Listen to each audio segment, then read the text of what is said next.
The King of Cave City. The same morning that Philidor was having his amazing experiences in the Good Witch's hut and on Joe King's mountain, Trot and her friends were having some curious adventures in Cave City. "Where are we going?" asked Trot, following the old mareman cautiously and once almost treading on his tail. "To the king," answered the mareman sadly.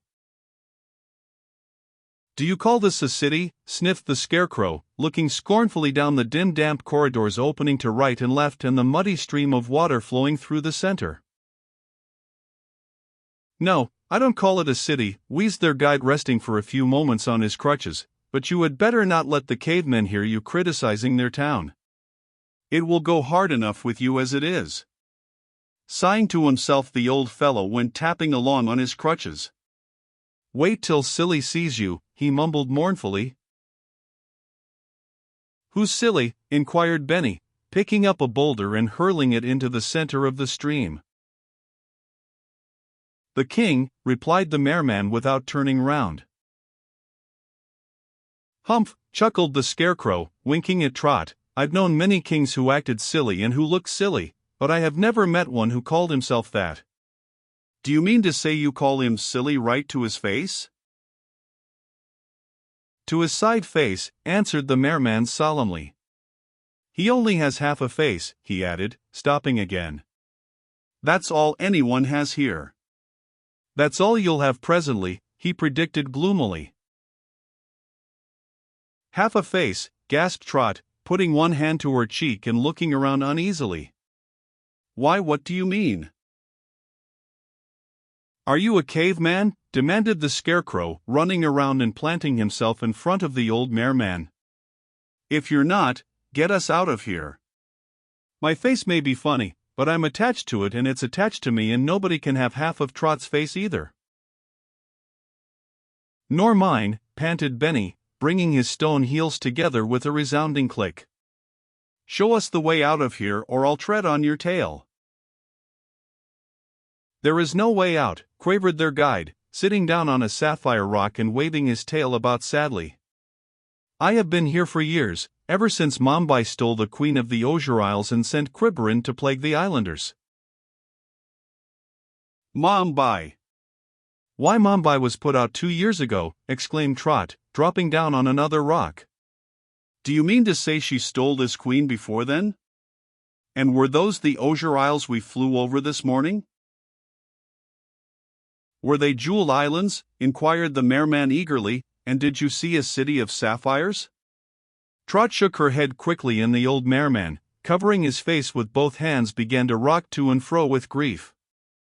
"If I could but see the Sapphire City once more, if I could just see the jeweled rocks and the blue waters of Orosin," he mumbled miserably. "Then you're a prisoner, too?" asked Trot, leaning forward sympathetically. "Who are you?" demanded the Scarecrow again. "And how is it you still have both sides of your face?"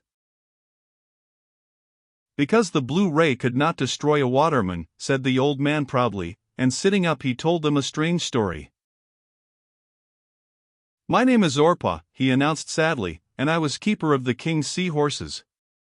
Every morning I would drive them from the jeweled caverns to graze upon the green plants at the bottom of the lake, bringing them back when the king and his subjects wished to ride. Yes, for many years I cared for the seahorses of Cheeriode, who gave me not only everything I wished for but had these golden crutches made for me so I could travel on land as well as in the water." "Are all the inhabitants of the Osier Isles like you?" interrupted Trot, "or have they wings like the birdman who brought us here?"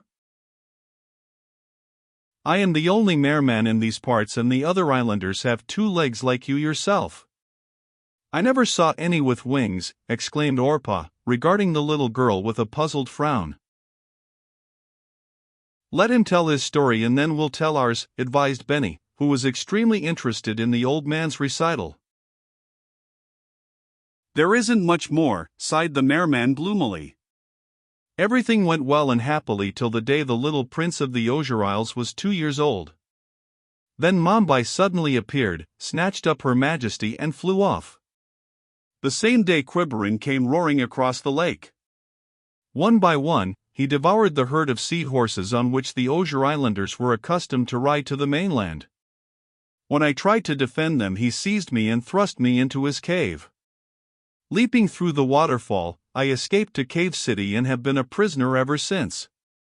If I refused to obey the cavemen, they shut me up without water. Without water I cannot live, so as their slave I have been forced to work in this dismal underground cavern." "Just wait till Ozma hears this," cried Trot indignantly. "That monster tried to catch us too, but he's caught himself now, and never will get away." "Do you mean it?" Orpah sprang to his crutches and looked joyfully from one to the other. Trot hastily told him how the Birdman had carried them from the Emerald City to Quiberon's cave, how they, too, had escaped through the waterfall, and how the great monster, rushing after them, had become wedged in the narrow passageway. "I wish the king knew about this." "If Cheeriob knew, he'd start at once in search of the queen," cried Orpah excitedly. "We'll tell him as soon as we're out," proposed the Scarecrow cheerfully, "and help him find the queen besides." "But how are we to get out?" groaned the Merman dismally. "I've been here for 20 years.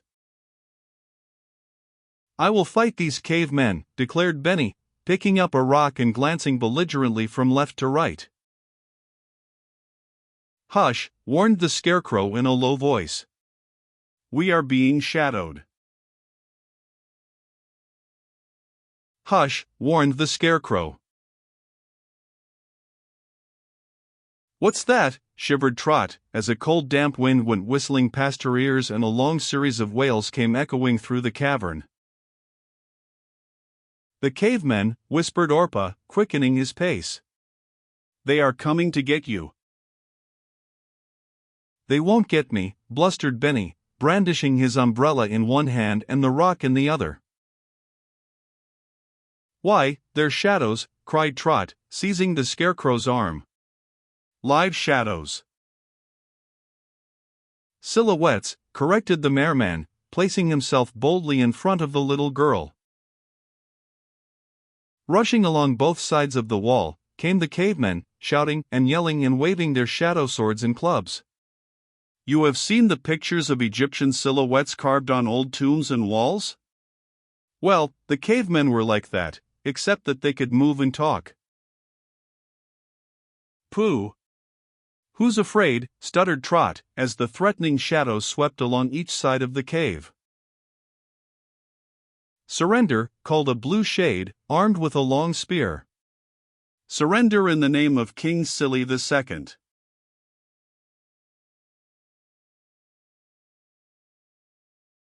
"Nonsense," puffed the Scarecrow, shaking his cotton fist at the shadow, while Benny let his rock fly directly at the speaker. It struck the wall with a terrific thud, but the silhouette did not even seem to notice it. At the same time, the three travelers felt an irresistible force pushing them forward. The cavemen themselves were moving backward. "You are summoned into the presence of the king," announced a pikeman in a high, thin voice. "Well, I'll be pebbled," panted the stone man. For even Benny's great weight could not withstand the relentless force that was dragging them along with the shadow army. Orpah tried to comfort them, but there was little the old man could say in the presence of this cruel and ghostly company. When at last they reached the king's cavern, even Benny felt dismayed. King Silly II was so immense he took up one entire side of the royal cave. He was sitting sideways, like all of the other shadows, upon a throne roughly drawn on the rocks. His one eye rolled angrily around at the intruders, and as his subjects grouped themselves around the throne, he called loudly, "No bodies allowed here. How dare you clutter up my kingdom with your miserable bodies?" "We can't help being ourselves," faltered Trot, eyeing His Majesty nervously, "and if you'll tell us the way out of your kingdom, we'll go immediately."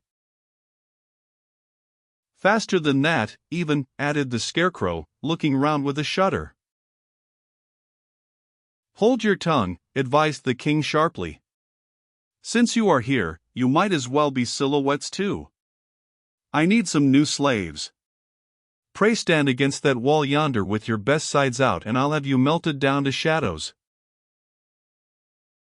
"I won't be a shadow," cried Benny, stamping his foot determinedly. "I am going to the Emerald City so I can be a real person." "You'll make an excellent shade," muttered the king, resting his chin upon his arm. "But look here," protested the Scarecrow, waving his hat to attract His Majesty's attention, "you can't do this. We are important subjects of Ozma of Oz, and when we fail to return she will come here with her army and destroy you." "She can't fight shadows," answered the king calmly. "Fetch the blue ray, Osiris."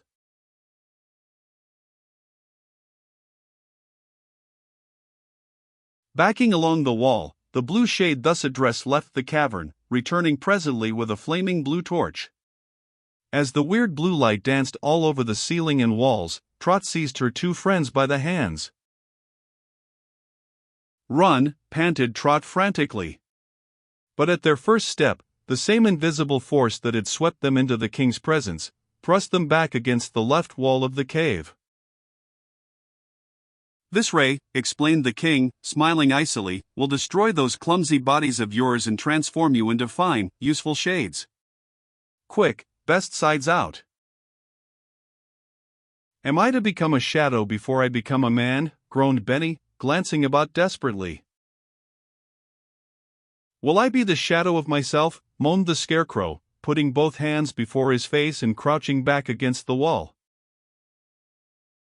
"Never mind," comforted Trot. "Maybe it won't hurt much and we won't have to be shadows long, for Ozma will soon miss us and then this silly old king will be sorry as well as silly." "Who is to be first?" inquired the monarch, giving no heed to Trot's remarks. Benny glanced from the blazing blue torch to Trot and then quickly stepped forward. "I will be first," announced Benny, "but beware, when I become a shadow, I'll toss you off the throne, I'll hammer you to shadow bits, Benny got no further, for at this juncture, Osiris turned the blue torch full upon him. There was a sparkle and flash as the blue flame sprayed against the wall and then such a roar and grind that the Scarecrow toppled over like a 10-pin and Trot clapped both hands to her ears.